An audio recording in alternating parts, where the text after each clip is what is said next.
ಸೀತಾ ಮಾರಿಗುಡಿ ಅಂದ್ರೆ ಯಾರು? ಅವ್ರ ಹೆಸರು ಹೇಳಿದ ತಕ್ಷಣ ಅಜ್ಜಿಯಾಗಿ ಒಂಥರ ಆಡಿದ್ರು.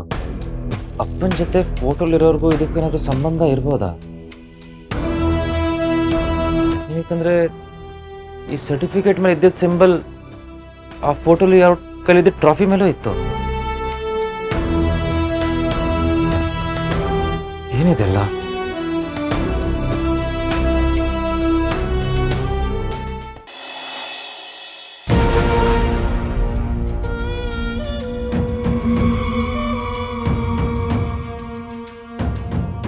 ಇಲ್ಲ, ಅವ್ರು ಯಾರು ಅಂತ ನನಗೆ ಗೊತ್ತಿಲ್ಲ.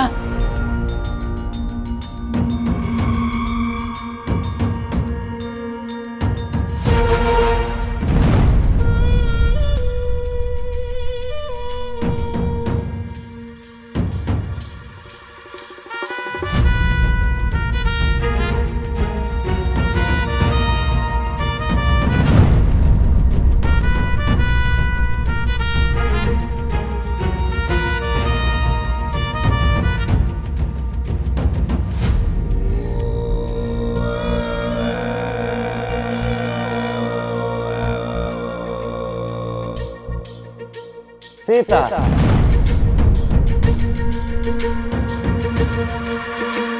ಸೀತಾ ಕಲ್ಯಾಣ ವೈಭೋಗಮೆ. ಏನ್ ಸಖತ್ ಹಾಡಲ್ವಾ? ಅಪ್ಪ ನಿಮಗೆ ಗೊತ್ತಾ, ಒಂದು ಹಳೆ ಸಾಂಗ್ ಇದೆ, ಸೀತಾ ಕಲ್ಯಾಣ ವೈಭೋಗಮೆ ಅಂತ. ಇಲ್ಲ, ನನಗೆ ಗೊತ್ತಿಲ್ಲ. ಆಕ್ಚುಲಿ ಸೀತಾ ಇದ್ದಿದ್ದು ರಾಮನ ಜೊತೆ ರಾವಣ ಸೀತನ ಅಪಹರಣ ಮಾಡಿದ್ದ ಅಲ್ವಾ? ಏನು ಸಿಲ್ಲಿ ಕ್ವಶನ್ಸ್ ಕೇಳ್ತೀಯೋ? ಇದನ್ನ 2ನೇ ಕ್ಲಾಸ್ ಮಕ್ಳಿಗೆ ಕೇಳಿದ್ರು ಇದ್ರ ಬಗ್ಗೆ ಗೊತ್ತಿರುತ್ತೆ. ಹಾಗಿದ್ರೆ ಸೀತಾ ಯಾರಾದ್ರೂ ನಿಮ್ಗೆ ಚೆನ್ನಾಗಿ ಗೊತ್ತಿರ್ಬೇಕಲ್ವಾ?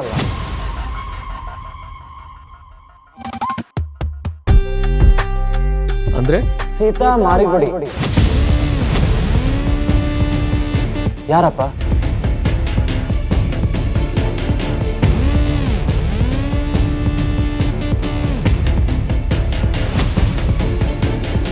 ಹೇಳಿಯಪ್ಪ, ಸೀತಾ ಯಾರು?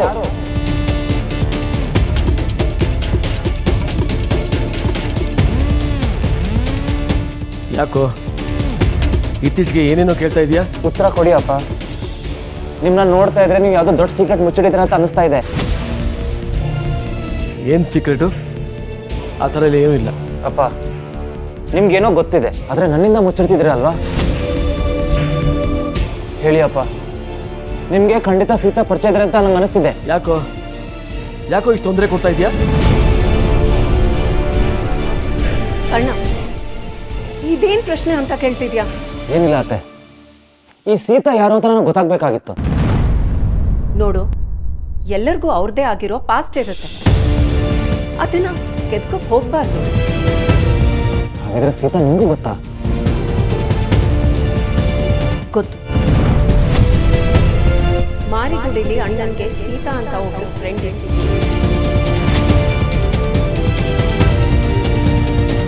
ಅನ್ಫಾರ್ಚುನೇಟ್ಲಿ ಅವಳ ಆಕ್ಸಿಡೆಂಟ್ ಅಲ್ಲಿ ತೀರ್ಕೊಂಡ್ಬಿಟ್ಟು.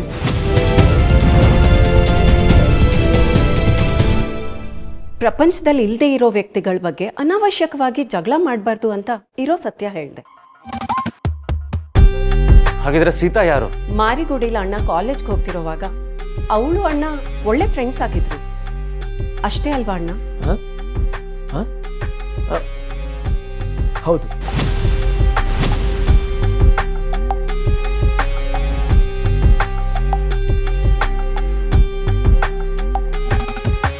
ನಿಜವಾಗ್ಲೂ ಅವ್ರು ತೀರ್ಕೊಂಡಿದಾರ?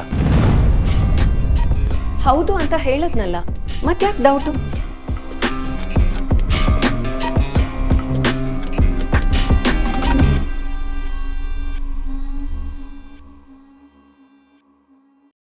ಏನಣ್ಣ ಇದು? ಕರ್ಣ ಏನೆಲ್ಲ ಪ್ರಶ್ನೆ ಮಾಡ್ತಿದ್ದಾನೆ? ಸೀತಾ ಬಗ್ಗೆ ಕೇಳ್ತಿದ್ದಾನೆ. ಮೊದಲೇ ನಾನು ಟೆನ್ಷನ್ಲಿದ್ದೀನಿ. ಈಗ ನೀನು ಬಂದು ನನ್ನ ಇನ್ನಷ್ಟು ಟೆನ್ಷನ್ ಮಾಡಬೇಡ. ಈಗೇನೋ ನಾನು ಮ್ಯಾನೇಜ್ ಮಾಡಿ, ಬಟ್ ಬಿ ಕೇರ್ಫುಲ್.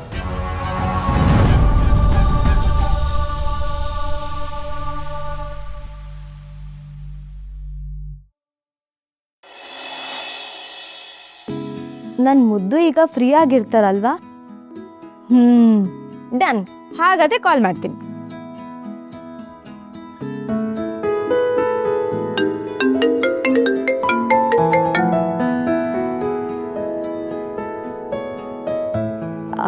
ಮುದ್ದು ಅಜ್ಜಿ ಹೇಳಿದ ತಕ್ಷಣ ಪಟ್ಟಂದ ಹೊಟ್ಬಿಟ್ರಲ್ಲ ನಿಮಗೆ ಬೇಜಾರಾಯ್ತಾ? ಬೇಜಾರು ಇದಕ್ಕಾಗ್ತಾ ಇಲ್ಲ, ಬೇರೆದಕ್ಕಾಗ್ತಾ ಇದೆ. ಏನಾಯ್ತು? ಏನಾದರೂ ಪ್ರಾಬ್ಲಮಾ? ಕೇಳ್ತಿರಲ್ರಿ, ವಿರಹ ನೂರು ನೂರು ತರಹ ಅನ್ಕೊಂಡು ನನ್ನ ಲೈಫೇ ಪ್ಯಾಥೋ ಸಾಂಗ್ ಆಗೋಗಿದೆ ರೀ. ಆ್ಯಕ್ಚುಲಿ ಏನು ಗೊತ್ತಾ, ವಿರಹ 100 ಅಲ್ಲ 1000 ಕೋಟಿ ಕೋಟಿ ತರಹ ಅಂತ ಬರಿಬೇಕಿತ್ತು ಆ್ಯಕ್ಚುಲಿ. ಲೈಟ್ ಹೌಸ್, ನಿಮಗೆ ಈ ಆಷಾಢ ಬೇಗ ಮುಗಿಯೋ ಥರ ಏನಾದರೂ ಮಂತ್ರ ತಂತ್ರ ಏನಾದರೂ ಗೊತ್ತಿದೆ ಏನ್ರಿ? ಹಾಗೇನಾದ್ರೂ ಗೊತ್ತಿದ್ದಿದ್ರೆ ನಾನು ಇಲ್ಲಿಗೆ ಬರ್ತಾನೆ ಇರಲಿಲ್ಲ. ಚೂ ಮಂತರ್ ಗಿಲಿ ಗಿಲಿ ಅಂತ ಮಂತ್ರ ಹಾಕಿ ಕ್ಯಾಲೆಂಡರಲ್ಲಿರೋ ಆಷಾಢ ತಿಂಗಳನ್ನ ಮಾಯ ಮಾಡಿಬಿಡ್ತಿದ್ದೆ. ಸೊ ನಾಳೆ ಎಲ್ಲಿ ಸಿಗ್ತೀರಾ ಲೈಟ್ ಹೌಸ್? ಮೈ ಡಿಯರ್ ಮುದ್ದು, ಇವತ್ತು ಸಿಕ್ಕಾಕೊಂಡಿದ್ದು ಸಾಕಾಗಿಲ್ವಾ? ನಿಮ್ಮನ್ನ ನೋಡಿದೆ ಸಾಕಾಗ್ಲಿಲ್ಲ. ನನ್ನ ನೋಡ್ಬೇಕು ಅಂತ ಇದ್ರೆ ನೀವು ನನಗೆ ಕೊಟ್ಟಿರೋ ಪ್ರಾಮಿಸ್ ನಾವು ಒಂದೊಂದೇ ಕ್ಲಿಯರ್ ಮಾಡ್ತಾ ಹೋಗ್ಬೇಕು. ಏನು ಪ್ರಾಮಿಸು? ನೋಡಿದ್ರಾ ಎಷ್ಟು ಬೇಗ ಮರ್ತೋಗಿದ್ದೀರಾ? ಫಸ್ಟ್ ನೈಟಲ್ಲಿ ಕೊಟ್ಟಿದ್ದ ಆ ಪ್ರಾಮಿಸಾ? ಅದ್ರಲ್ಲಿ ಒಂದು ಪ್ರಾಮಿಸ್ನ ನೀವು ನಾಳೆನೆ ಪೂರೈಸ್ಬೇಕು. ಓಕೆ? ಏನ್ರಿ ಹೇಳ್ತಿದ್ದೀರಾ? ಸಿಗಲ್ಲ ಅಂತ ಹೇಳ್ತಿದ್ದೀರಾ, ಪ್ರಾಮಿಸ್ ಮಾತ್ರ ಪೂರೈಸಬೇಕು ಅಂತ ಹೇಳ್ತಿದ್ದೀರಾ. ಅದು ಹೇಗಾಗುತ್ತೆ? ನಾನಂದ್ರೆ ನಿಮಗೆ ಸಿಕ್ಕಾಪಟ್ಟೆ ಇಷ್ಟ ಅಲ್ವಾ? ಕೇಳ್ತಿರಲ್ರಿ, ತುಂಬ ತುಂಬ ತುಂಬ ಇಷ್ಟ. ಹಾಗಿದ್ರೆ ನಾನು ನಿಮಗೆ ಎಷ್ಟು ಇಷ್ಟ ಅಂತ ಪ್ರೂವ್ ಮಾಡಬೇಕು. ನೋಡಿ, ಪ್ರೀತಿ ವಿಷಯದಲ್ಲಿ ಈ ಥರ ಚಾಲೆಂಜ್ ಎಲ್ಲ ಕೊಡಬೇಡಿ, ನಿಮಗೆ ರಿಸ್ಕ್ ಆಗುತ್ತೆ. ರಿಸ್ಕ್ ತಗೊಳ್ಳೋದಕ್ಕೆ ನಾನಂತೂ ರೆಡಿ. ಸರಿ ಹೇಳಿ ಮೇಡಮ್, ಏನು ಮಾಡಬೇಕು? ನಿಮ್ಮ ಕೈಲಿ ಮಾಡೋಕ್ಕಾಗೋದು ಸ್ವಲ್ಪ ಡೌಟೇ. ನೋ ನೋ ನೋ, ಈ ಪರ್ಫೆಕ್ಟ್ ಹಸ್ಬೆಂಡ್ನ ಅಂಡರ್ ಎಸ್ಟಿಮೇಟ್ ಮಾಡಬೇಡಿ. ಸೊ ಅದೇನು ಅಂತ ಹೇಳಿ. ನನಗೆ ನಿಮ್ಮ ಕೈಯಾರು ಮಾಡಿರೋ ಬಿಸಿ ಬಿಸಿ ಸ್ಟ್ರಾಂಗ್ ಕಾಫಿ ಕುಡಿಬೇಕು. ವಾಟ್? ಅದು ಹೇಗ್ರಿ ಆಗುತ್ತೆ? ಹೇಗೋ ನನಗೆ ಗೊತ್ತಿಲ್ಲ ಅಪ್ಪ. ಅಂದರೆ ನೀವು ನನ್ನ ಮೀಟ್ ಆಗ್ತೀರಾ ಅಲ್ವಾ? ಅಯ್ಯೋ ಮುದ್ದು, ಇಲ್ಲಿ ಕರೆಂಟ್ ಹೋಯ್ತು, ನಾನು ಕ್ಯಾಂಡಲ್ ಹಚ್ಬೇಕು. ಇಲ್ಲ ಅಂದ್ರೆ ಅಜ್ಜಿ ತುಂಬಾ ಕಷ್ಟ ಆಗುತ್ತೆ. ನಾನು ನಾಳೆ ಮಾಡ್ತೀನಿ, ಬಾಯ್. ಅಲ್ಲ ರೀ, ಕಾಫಿ ಮಾಡ್ಕೊಡೋದು ಅಂದ್ರೆ ಹೇಗೆ? ಪರ್ಫೆಕ್ಟ್ ಹಸ್ಬೆಂಡ್ ಮೆಟೀರಿಯಲ್ ಮುದ್ದು ಅವರೇ, ಏನಾದರೂ ಮಾಡಿ ನನಗೆ ಗೊತ್ತಿಲ್ಲ, ಆದ್ರೆ ನೀವು ನನ್ನ ಕಾಫಿ ಕುಡಿಸ್ಬೇಕು ಅಷ್ಟೇ. ಗುಡ್ ನೈಟ್, ಬಾಯ್. ರೀ, hello hello hello, light house ಅದೇನು ಪರೀಕ್ಷೆ ಕೊಡ್ತಿರೋ ಕೊಡಿ, ನಾನು ಸೋಲ್ತೀನ. ಅವ್ರು ಎಷ್ಟು ಬೇಕು ಕಾಲ್ ಕಟ್ ಮಾಡಿದ್ರಲ್ಲ, ಅದು ಬೇಜಾರು.